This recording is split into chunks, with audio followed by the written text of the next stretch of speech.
Assalamualaikum warahmatullahi wabarakatuh. Waalaikumsalam warahmatullahi wabarakatuh. Selamat pagi anak-anak. Selamat pagi Bu. Bagaimana kabarnya hari ini? Alhamdulillah baik. Alhamdulillah ya. Semoga kita semua selalu dalam keadaan sehat walafiat. Oke, sebelum Ibu memulai pembelajaran, ada yang bersedia memimpin doa untuk memulai proses pembelajaran hari ini? Saya Bu. Silakan Nabila. Mari teman-teman sebelum belajar kita baca doa dimulai.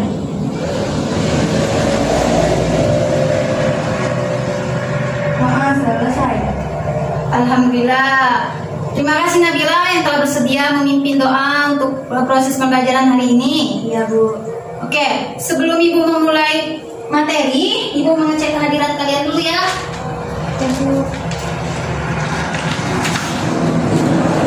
Aprilia, Apa Bu? kemana April?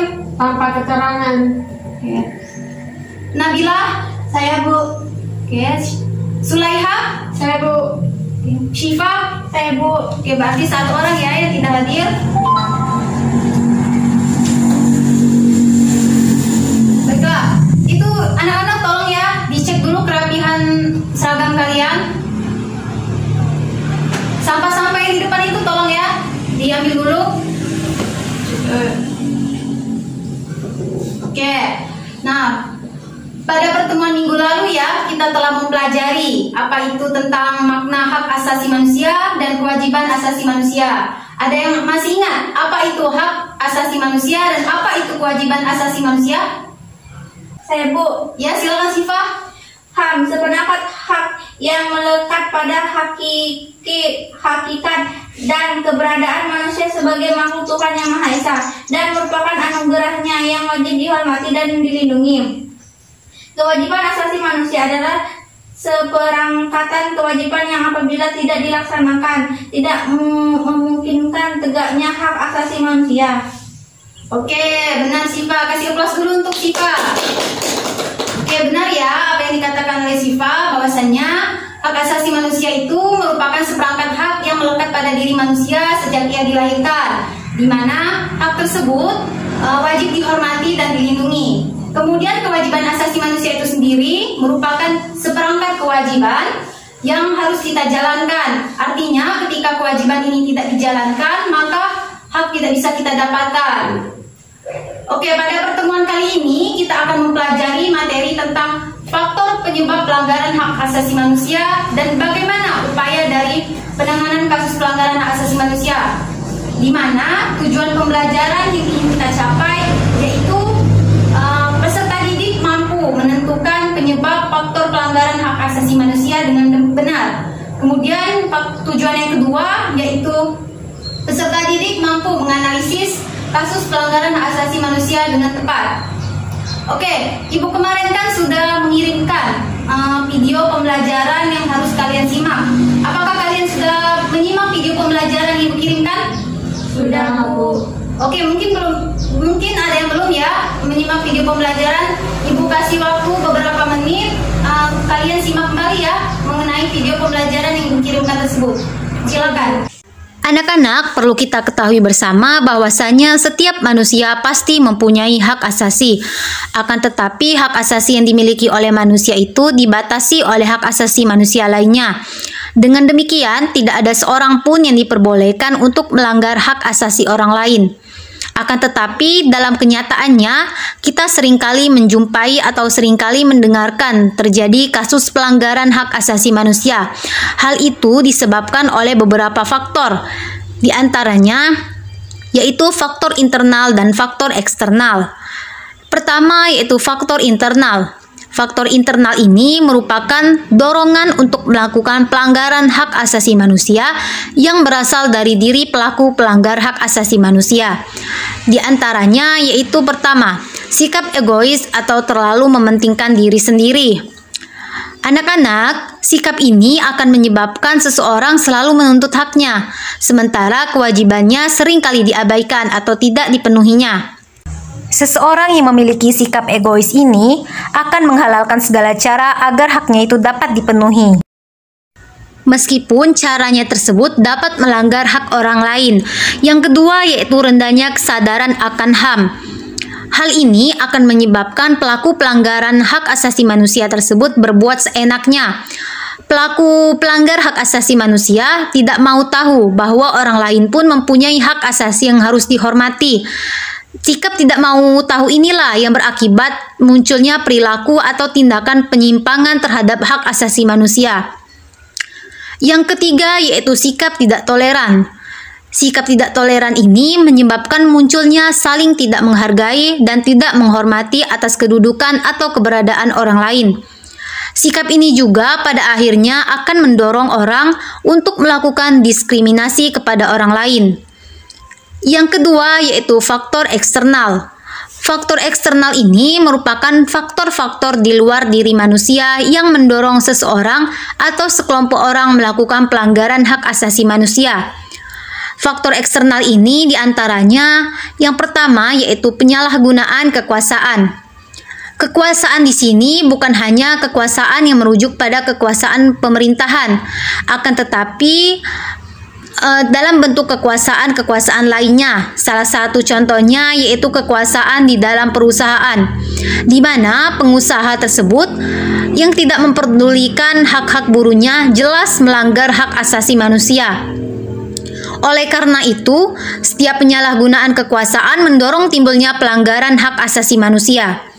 Yang kedua yaitu ketidaktegasan aparat penegak hukum. Nah, anak-anak, perlu kita ketahui ya bahwa aparat penegak hukum yang tidak bertindak tegas terhadap setiap pelanggaran hak asasi manusia tentu saja akan mendorong timbulnya pelanggaran hak asasi manusia lainnya. Penyelesaian kasus tersebut atau penyelesaian kasus pelanggaran hak asasi manusia ini apabila tidak diselesaikan secara tuntas akan menjadi pemicu bagi munculnya kasus-kasus lain. Para pelaku pelanggaran hak asasi manusia tidak akan merasa jerah karena itu tadi, yaitu ketidaktegasan dari aparat penegak hukum. Yang ketiga yaitu penyalahgunaan teknologi, di mana jika kita lihat dari efek negatifnya, penyalahgunaan teknologi ini misalnya dalam bidang produksi. Nah, di dalam bidang produksi tersebut ternyata dapat menimbulkan dampak negatif seperti munculnya pencemaran lingkungan, yang mana pencemaran lingkungan tersebut bisa mengakibatkan terganggunya kesehatan manusia.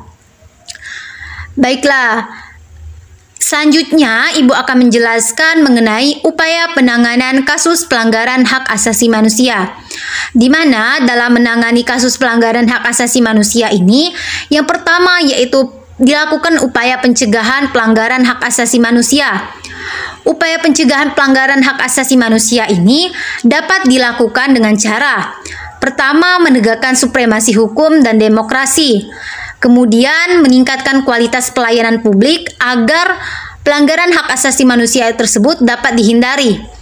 Yang ketiga yaitu meningkatkan penyebarluasan prinsip-prinsip HAM kepada masyarakat. Nah, penyebarluasan prinsip-prinsip HAM ini dapat dilakukan melalui lembaga pendidikan formal seperti SD, SMP, SMA maupun perguruan tinggi. Kemudian dapat juga dilakukan melalui lembaga pendidikan non-formal seperti tempat kursus maupun kegiatan keagamaan. Yang keempat yaitu upaya pencegahan pelanggaran hak asasi manusia dapat dilakukan dengan meningkatkan kerjasama yang harmonis antar kelompok dan antar golongan. Oke, ada yang ingin ditanyakan atau kurang dimengerti terkait materi yang Ibu kirimkan tersebut? Saya, Bu. Silakan, Nabila. Saya ingin bertanya, Bu. Contoh pelanggaran hak asasi manusia itu yang bagaimana, Bu? Oke, ada yang bisa menjawab pertanyaan dari Nabila tersebut? Sepertinya tidak ada ya. Baiklah, contoh dari pelanggaran hak asasi manusia itu sendiri, contohnya seperti pembunuhan, penyiksaan, perbudakan. Nah, contoh-contoh tersebut pernah terjadi di Indonesia, di mana terjadi pelanggaran, bisa dikatakan pelanggaran HAM berat, seperti contoh kasus pembunuhan Marsina, di mana pembunuhan Marsina itu kan sampai sekarang belum diketahui dia itu dibunuh oleh siapa dan penyebab kematiannya bagaimana. Selain itu, contoh dari pelanggaran HAM berat ini yaitu kasus bom Bali. Nah, kita ketahui ya bahwa kasus bom Bali itu banyak menghilangkan nyawa orang lain. Artinya di sini bisa dikatakan kasus tersebut merupakan pelanggaran HAM berat karena pada kasus tersebut menghilangkan nyawa orang lain atau menghilangkan hak hidup seseorang. Oke anak-anak, ada yang ingin ditanyakan lagi terkait materi yang kita pelajari hari ini? Tidak, Bu. Oke, mungkin cukup sampai di sini ya. Selanjutnya kita akan mengerjakan sebuah tugas di mana kalian akan ibu bagi dalam beberapa kelompok, di mana dalam satu kelompok itu terdiri dari 2 orang. Kalian bisa berdiskusi dengan teman sekelompok atau teman sebangku kalian saja ya. Tugas kalian itu kalian akan menganalisis sebuah kasus yang akan ibu kirimkan via WhatsApp. Nanti kalian silakan ya simak dan analisis kasus tersebut. Ibu berikan waktu beberapa menit atau sekitar 20 menit untuk kalian menganalisis dan menyimak video yang ibu sajikan tersebut. Oke, silakan anak-anak. Sini deh, ada maksudmu nih.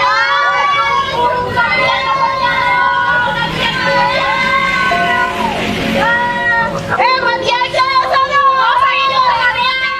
Baiklah, apakah kalian telah menyimak dan menganalisis kasus pelanggaran HAM yang ibu kirimkan tersebut?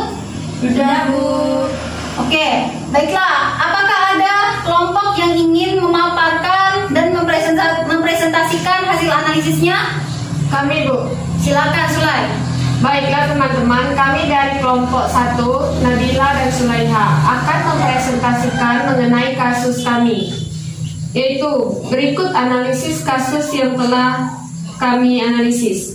Bullying adalah pengalaman yang terjadi ketika seseorang merasa teraniaya oleh tindakan orang lain dan ia takut apabila berperilaku buruk tersebut akan terjadi lagi, sedangkan korban merasa tidak berdaya untuk mencegahnya. Menurut kelompok kami, pada video tersebut terlihat jelas pembulian yang terjadi di lingkungan sekolah.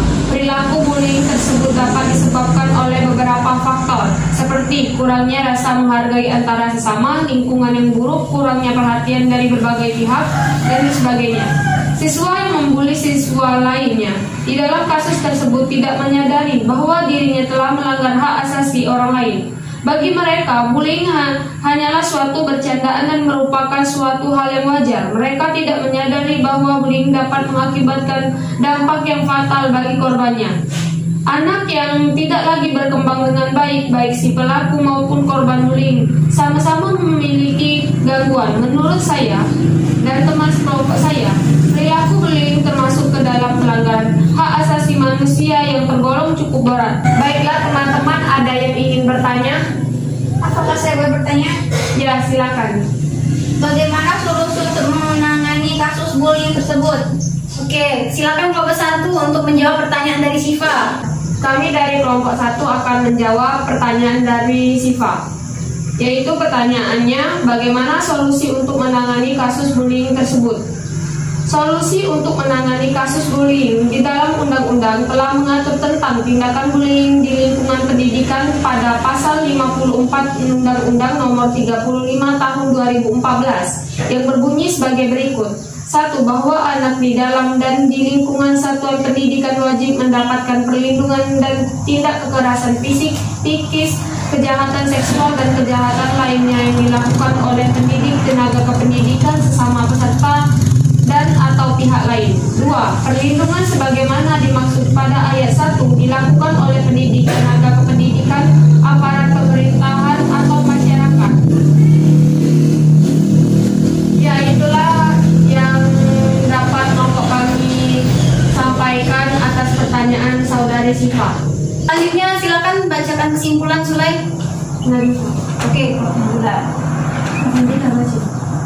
Kesimpulannya, bullying merupakan suatu tindakan yang dapat dikatakan melanggar hak asasi manusia karena bullying sendiri merugikan orang lain. Jelaskan hak korban bullying banyak terleguk seperti hak memperoleh rasa aman, dihargai, hak dihormati, dan hak mendapat perlindungan dari perilaku diskriminasi. Oke, kelompok 1 sudah mempresentasikan hasil analisisnya. Kasih plus lagi untuk kelompok 1.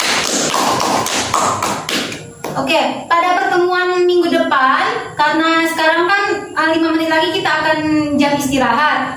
Nah, cukup kelompok satu saja ya, atau satu kelompok saja yang mempresentasikan hasil analisisnya. Dan pada pertemuan minggu depan kita akan melanjutkan lagi proses diskusi atau proses presentasi kalian. Jadi kelompok-kelompok lainnya diharapkan bisa ya berpartisipasi aktif dalam presentasi kelompok lainnya. Kalian tuh harus saling bertanya ya, saling menanggapi. Intinya kalian nanti ibu harapkan lebih aktif lagi pada pertemuan minggu depan, pada proses diskusinya. Baiklah, sebelum ibu menutup pembelajaran, marilah kita melafazkan hamdalah terlebih dahulu. Alhamdulillah. Ibu mohon maaf ya jika ada kesalahan. Oke, jangan lupa ya besok atau pertemuan minggu depan kita akan mempresentasikan hasil analisis kalian lagi. Wassalamualaikum warahmatullahi wabarakatuh. Waalaikumsalam warahmatullahi wabarakatuh.